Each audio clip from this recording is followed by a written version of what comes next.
नमस्कार मित्रों।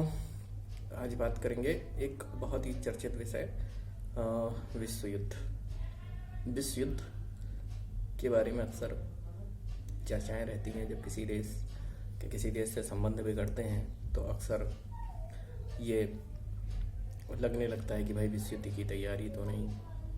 क्योंकि अभी तक जितने भी विश्व युद्ध हुए हैं उनमें शुरुआती घटनाक्रम ऐसे ही रहे कि किसी विशेष देश से युद्ध की स्थिति बनी, उसके बाद गुट बनते चले गए और धीरे धीरे वो विश्व युद्ध में तब्दील हो गए। ठीक इसी प्रकार से आज एनालिसिस करेंगे। विश्व युद्ध प्रथम 28 जुलाई 1914 को प्रारंभ हुआ था। तो उस समय जो काल पुरुष की गणनाएं हैं जिसके आधार पर ये निष्कर्ष निकाले जाते हैं, हालांकि आज की परिस्थिति में बात करें तो इस युद्ध के परिणाम कभी भी अच्छे नहीं रहे। देश की आर्थिक स्थितियां के भौगोलिक रूप में विघटन, तमाम प्रकार की हानियां ही प्राप्त होती हैं। किंतु निकट भविष्य में इन चीज़ों से ये नहीं माना जा सकता कि ऐसा संभव ना हो, ऐसा हो सकता है। क्योंकि जिस प्रकार से स्थितियाँ निर्मित हैं, एक एग्जाम्पल के तौर पे रूस और यूक्रेन के बीच चल रहे विवाद, जो कि काफ़ी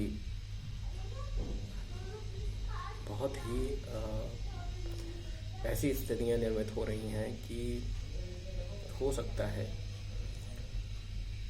यदि ऐसी परिस्थितियां बनी तो ये फिर एक दो देशों के बीच का युद्ध नहीं रहेगा, बल्कि गुटों में परिवर्तित होकर के तीसरे विश्व युद्ध की आहट भी हो सकती है। अब यहाँ पर देखने वाली बात यह है कि ये तो जो देखने से प्रतीत हो रहा है, और ऐसा नहीं है, इससे पहले भी कई सारे युद्ध हुए हैं लेकिन बाद में शांति की स्थापना हो गई। तो एक एस्ट्रोलॉजिकल दृष्टिकोण से अगर हम देखें कि भाई ऐसे ही जब विश्व युद्ध हुए तो उन समय जो ग्रहों की स्थितियां थी वो कैसी थी। तो 28 जुलाई 1914 की बात करते हैं। उस समय जब विश्व युद्ध प्रारंभ हुआ था तो यहाँ पर काल पुरुष की कुंडली का ही अवलोकन किया जाएगा, क्योंकि पृथ्वी की उत्पत्ति, और ये बात आप भी जानते हैं कि व्यक्ति का जब जन्म होता है तभी उसके लग्न का निर्धारण होता है। पृथ्वी की उत्पत्ति के विषय में अभी तक वैज्ञानिक शोध ही कर रहे हैं कि किस प्रकार से तमाम मत हैं अलग अलग प्रकार के। तो लेकिन जो काल पुरुष की कुंडली है वो मेष से स्टार्ट होती है। उसको यदि आधार बनाए तो हमें पता चलता है एक बहुत महत्वपूर्ण बात यह है कि जब भी विश्व युद्ध हुआ, चाहे वो प्रथम हो या द्वितीय हो, दोनों ही विश्व युद्धों में राहु, केतु और शनि, ये तीन महत्वपूर्ण प्लैनेट हैं जिन्होंने रोल अदा किया। कैसे अदा किया? जो मुझे सिम्टम्स समझ में आए, जो मैंने एनालिसिस किया, उसके माध्यम से मैं बताना चाहूंगा। पहला सिम्टम्स कि राहु या शनि का आपस में दृष्टि संबंध होना अनिवार्य, पहला। दूसरा, राहु का शनि के नक्षत्र में, शनि का राहु के नक्षत्र में, या राहु का केतु के नक्षत्र में होना अनिवार्य है, तब ये स्थितियां जन्म लेंगी। अब ये कैसे संभव है? ये संभव होता है क्योंकि गोचर जिसे कहते हैं, निरंतर ग्रह एक राशि से दूसरी राशि में भ्रमण करते हैं। हालांकि मॉडर्न साइंस में ऐसा माना जाता है कि सूर्य केंद्र में स्थित है, तो ऐसी स्थिति में सूर्य कैसे किसी राशि का भ्रमण कर सकता है, ये बात यथार्थ है। बट समझने का दृष्टिकोण ये है कि वो अपने केंद्र से हटता नहीं, किंतु पृथ्वी की रोटेशन बराबर है। एक साल में सूर्य की परिक्रमा करती है। तो जिस प्रकार से मौसम के परिवर्तन होते हैं वो इसी वजह से होते हैं क्योंकि पृथ्वी की रोटेशन के कारण पृथ्वी का भूभाग थोड़ा थोड़ा सा अलग अलग परिस्थिति बस रोटेट होने की वजह से ये जो परिवर्तन होते हैं ऋतु, ठीक उसी प्रकार से आप ऐसे समझ सकते हो कि यदि ये प्रकाश पुंज बल्ब की स्थिति में थोड़ा परिवर्तन कर दिया जाए तो इससे बनने वाली जो छाया है वो भी थोड़ी सी डिफरेंट होगी। ठीक इसी प्रकार से तो चलिए अब हम मुद्दे पे आते हैं। तो 1914 में जो पहला विश्व युद्ध हुआ और दूसरा विश्व युद्ध, इन दोनों की जो ग्रह गोचरीय गणना पे जब अध्ययन किया गया तो पता ये चला कि इन दोनों ही विश्व युद्धों में शनि, राहु और केतु की महत्वपूर्ण भूमिका थी। अब एक और विशेष बात यह थी कि लग्नेश कौन बनता है, चूंकि काल पुरुष की कुंडली में हमेशा लग्नेश मंगल होगा, क्योंकि मेघ से स्टार्ट ही होती है। तो लग्न, जैसे कि अक्सर एक शब्द सुना होगा कि भाई व्यक्ति पर मार्केस होता है तो मार्केस के लिए उसका द्वितीय और सप्तम देखा जाता है। ठीक इसी प्रकार से कालपुरुष की कुंडली में भी द्वितीय और सप्तम की स्थिति का अवलोकन किया जाएगा। चूंकि लग्नेश मंगल है तो मंगल यदि पीड़ित होगा तभी विश्व समुदाय में किसी घटनाक्रम की स्थिति बनेगी। अब 1914 28 जुलाई की जब हम बात करते हैं तो उस समय शनि जो था वो मंगल के नक्षत्र में भ्रमण कर रहा था। संयोग देखिए, अब आप दूसरे विश्व युद्ध की बात करें तो उस समय जो मंगल था वो सूर्य के नक्षत्र पे था। समझते जाइएगा।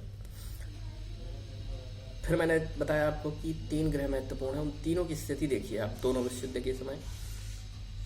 शनि चूंकि मंगल के नक्षत्र में था, दूसरे विश्व युद्ध में शनि केतु के नक्षत्र में था। अब आप कहेंगे दोनों अलग अलग हो गए, वो मंगल के नक्षत्र में है और वो केतु के नक्षत्र में।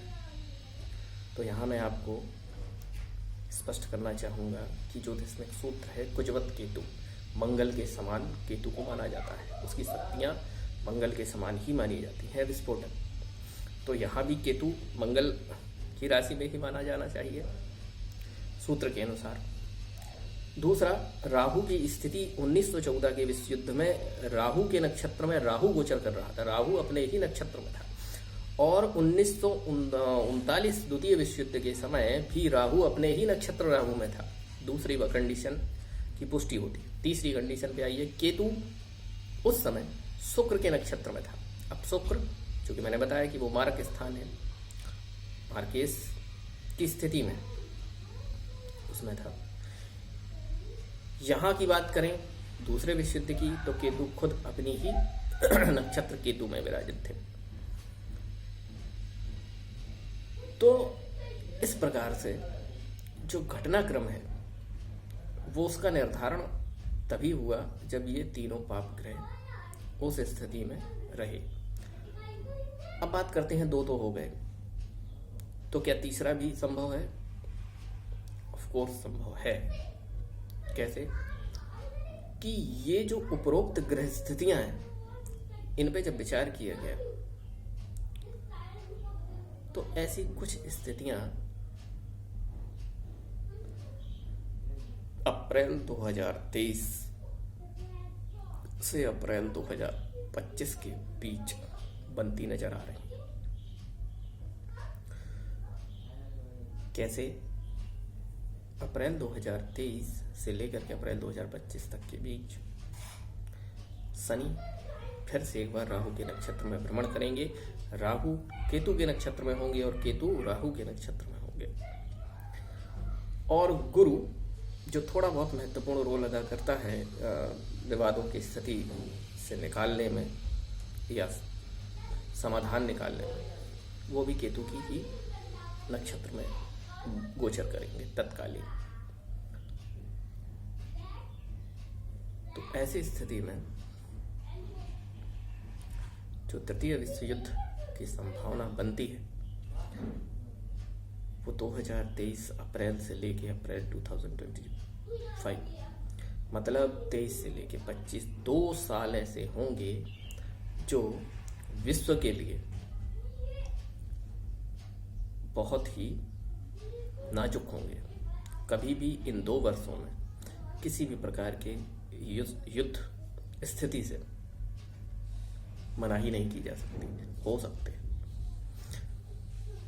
हो सकता है कि ये विश्व युद्ध में तब्दील ना भी हो, किंतु पूरे चांसेस हैं कि एक बड़े युद्ध की संभावना इन वर्षों में बनेगी।